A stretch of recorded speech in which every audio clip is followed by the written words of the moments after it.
Stepney the Bluebell engine was busy talking to the other engines. It was his first visit to their railway and he was having a splendid time. "You are very lucky engines," he said. "Your line has got everything. It's long enough to give you a good run and you have plenty of passengers. Then you have a quarry and a mine, so you need plenty of trucks. Trucks are fun. I miss them on our line." Percy was surprised. All the engines thought trucks were trouble. "You're welcome to take some of mine," he said, "but you'd better ask driver first." The drivers agreed and the two engines set off.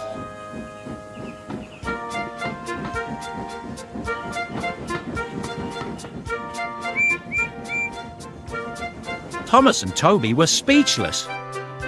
Stepney took the trucks to the harbour.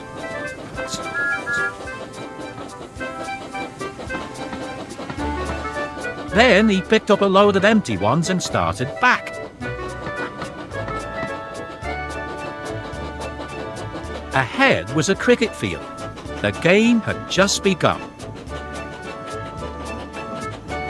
Stepney and his driver had to wait at a signal. "Good," said his driver, "we can watch the game." Then there was trouble. The batsman hit the ball. It flew high into the sky towards Stepney's train. Clunk went the signal. Thump went the ball into a truck, but neither driver nor fireman heard it. "Stop!" yelled the players, but Stepney didn't hear them. Come along," he puffed to the trucks. "Our one and only ball," cried the players. "Wake up, Caroline," they said to their old car. "Their chase is on." Caroline coughed crossly and rolled down the road.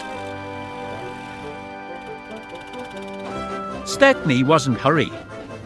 Caroline soon came up behind him. "Toot, toot," she wailed.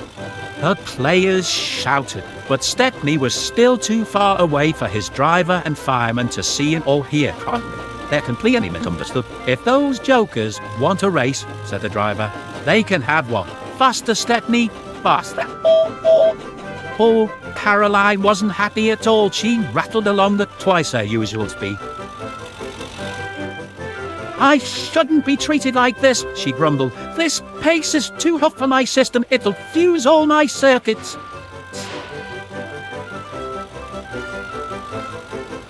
Suddenly, Stepney was nowhere to be seen. "Hurrah!" cried Caroline. "That silly train has run into a hole, so we can't catch it. I can go home now." But she couldn't. Her driver pounded Caroline on up the steep hill and then down the other side towards the station. Stepney was already there when Caroline cluttered in. "We need our ball back," cried the players, and explained everything. The ball was nestled under some straw in the third truck from the van. "We found it," cried the player. "We're sorry," sighed the driver. "Oh, you couldn't help it," replied the player. "Now we must get back quickly." "You'll be lucky," said the driver. Caroline looks worn out, and she was. The driver spoke to the station master and the signalman, and they all agreed a plan. Soon they had rolled Caroline onto a flat truck with a brake van coupled behind. The players crowded inside and Stepney pulled the train back to the playing field.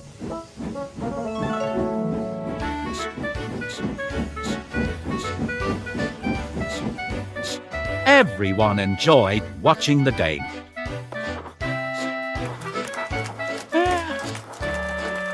Even Caroline was pleased. She doesn't think trains silly now. "They had their uses," she says. "They can save the wear on a poor car's wheels."